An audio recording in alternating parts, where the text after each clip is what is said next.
नमस्कार, आप देख रहे हैं खबर मंत्रा और मैं हूं अजहर अली। कहने को तो देश के 5 राज्यों में विधानसभा चुनाव हो रहे हैं। ये राज्य हैं पश्चिम बंगाल, असम, तमिलनाडु, केरल और पुडुचेरी। लेकिन पूरे देश में जिस राज्य के चुनाव की चर्चा जोरों पर है वो है पश्चिम बंगाल। ऐसा बिल्कुल नहीं कि बंगाल में पहली बार चुनाव हो रहे हैं, लेकिन जिस तरह भारतीय जनता पार्टी ने इस चुनाव में बंगाल को लेकर आक्रामक रूप धारण किया हुआ है, उसको देख कर तो यही लगता है कि शायद ये भाजपा इसको अपना अंतिम चुनाव मान रही है। करो या मरो की स्थिति दर्शाती हुई भाजपा दीदी की हार सुनिश्चित करने के लिए चुनाव प्रचार से कोई कसर नहीं छोड़ रही और वो सारे हथकंडे अपना रही है जो अब तक बंगाल की राजनीतिक ज़मीन पर कभी देखने को नहीं मिले थे। मंत्रा स्पेशल में आज हम बात करेंगे बंगाल को लेकर के भाजपा की बेचैनी और हर दिन बदलती चुनावी रणनीति पर। यह कहना गलत नहीं होगा कि ममता बनर्जी को सत्ता से दूर करने के लिए भाजपा साम दाम दंड भेद का पूरी तरह से इस्तेमाल कर रही है।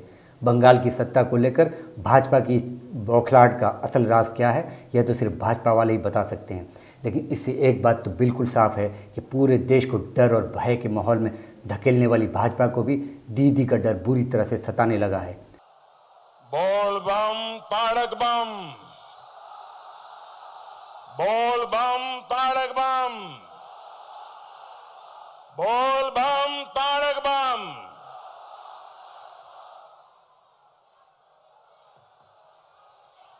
दो मई को क्या नतीजे आने वाले हैं, इसकी झलक हम 2 दिन पहले नंदीग्राम में देख चुके हैं। मुझे पक्का पता है हर चरण के चुनाव के साथ दीदी की ये बौखलाहट बढ़ती जाएगी। मुझ पर गालियों की बौछार भी बढ़ती जाएगी और अब तो इलेक्शन कमीशन कहो, सुरक्षा प्रबंध वाले लोग हो, हर किसी पर चुनाव के मैदान में कोई कभी ईवीएम को गाली दे, कभी चुनाव आयोग को गाली दे, तो समझो उसका खेला शेष है, उसका खेला शेष है। बंगाल में विधानसभा चुनाव शुरू होने से पहले भाजपा ने ममता बनर्जी को कमज़ोर करने के लिए उनकी पार्टी के नेताओं को अपने पाले में करना शुरू कर दिया था और ये कहा कि चुनाव का समय आते आते तक दीदी अपनी पार्टी में अकेली रह जाएगी। हालांकि हुआ इसका उल्टा।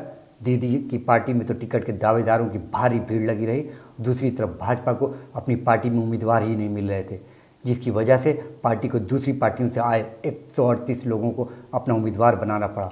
उसमें भी 2 उम्मीदवार ऐसे निकले जिन्होंने टिकट मिलने के बाद भी भाजपा का उम्मीदवार बनने से साफ इनकार कर दिया था। काफ़ी जोड़ तोड़ के बाद भी टूटी फूटी हालत में भाजपा किसी तरह चुनावी मैदान में उतर तो गई, लेकिन आज भी उसके ज़्यादातर उम्मीदवारों की जीत की संभावनाएं पार्टी को नहीं दिख रही। पार्टी किसी तरह जीत का परचम लहराना चाहती है, चाहे इसके लिए धार्मिक उन्माद और सांप्रदायिकता का जहर फैलाना पड़े या फिर सुरक्षा बलों और बाहरी गुंडों की मदद लेनी पड़े, जो आम वोटरों को अपने मतों का इस्तेमाल करने से रोकने में सिर्फ इसलिए लगे हैं क्योंकि वे भाजपा के समर्थक बनने को तैयार नहीं हो रहे। भारत माता की जय श्री राम, जय श्री राम। अब तक 2 चरणों की बंगाल में हुई वोटिंग के दौरान मतदान केंद्रों पर ऐसी शिकायतें आम हुई कि वहां तैनात केंद्रीय सुरक्षा बलों के जवान और बाहरी लोगों ने दीदी के समर्थक लोगों को अपने मताधिकार का उपयोग करने से रोका, उन्हें डराया धमकाया। फिर भी ना तो दीदी का हौसला टूटा और ना ही बंगाल के आम लोगों की हिम्मत। दोनों ही चरणों में लगभग 80% की पोलिंग दर्शाती है कि दीदी का जलवा आज भी बंगाल में पूरी तरह बरकरार है। अब इससे भाजपा की बेचैनी पहले से ज़्यादा बढ़ गई और अब भारतीय जनता पार्टी चुनाव प्रचार को नया रूप देने में लगी है। पार्टी की सभी दिग्गजों ने तो पहले ही बंगाल के चुनावी प्रचार में ज़मीन आसमान एक कर रखा है। पार्टी के नेता लगातार बंगाल में बड़ी बड़ी रैलियां और रोड शो कर रहे थे, लेकिन अब खबर है कि बदले चुनावी प्रचार के प्लान के तहत खुद प्रधानमंत्री नरेंद्र मोदी जल्द ही बंगाल की सड़कों पर पद यात्रा करते हुए भी दिखाई देंगे। 2019 के लोकसभा चुनाव में बंगाल के उत्तर से लेकर दक्षिण तक में भाजपा को भारी जीत मिली थी, लेकिन कोलकाता और आसपास के क्षेत्रों में पार्टी को एक भी सीट नहीं मिली थी। मुख्यमंत्री व तृणमूल कांग्रेस प्रमुख ममता बनर्जी का सबसे सशक्त मजबूत गढ़ कही जाने वाले कोलकाता की 11 विधानसभा सीटों में अब भाजपा सेंधमारी की योजना बना रही है।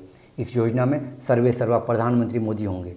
अगर सब कुछ सही रहा तो अंतिम 2 चरणों के मतदान से पहले प्रधानमंत्री मोदी कोलकाता की सड़कों पर पद यात्रा कर वोट मांगते हुए दिखाई देंगे। अगर ऐसा होता है तो यह एक इतिहास बन जाएगा कि देश के प्रधानमंत्री ने कोलकाता की सड़कों पर पैदल चलते हुए वोट के लिए हाथ जोड़े थे। कोलकाता की 11 विधानसभा सीटों पर आखिरी के 2 चरणों में मतदान होना है। बताया जा रहा है कि पीएम मोदी ने खुद पदयात्रा की ख्वाहिश जाहिर की। चूँकि इस पदयात्रा में सुरक्षा आड़े आ सकती है, इसलिए अभी पीएम के कार्यक्रम को अंतिम रूप नहीं दिया जा सका। खबर है कि 23 और 24 अप्रैल को उत्तर और दक्षिण कोलकाता में पीएम पदयात्रा में शामिल हो सकते हैं। पार्टी के लोगों की माने तो प्रधानमंत्री मोदी से पहले भाजपा के राष्ट्रीय अध्यक्ष जेपी नड्डा 5 अप्रैल को यानी आज शहर में पदयात्रा कर सकते हैं। अब तक उन्होंने राज्य के लगभग सभी जिलों में गाड़ियों से रोड शो किया है। ये पहली बार होगा जब वह कोलकाता की सड़कों पर पैदल चल करके मतदाताओं को रिझाने की कोशिश करेंगे।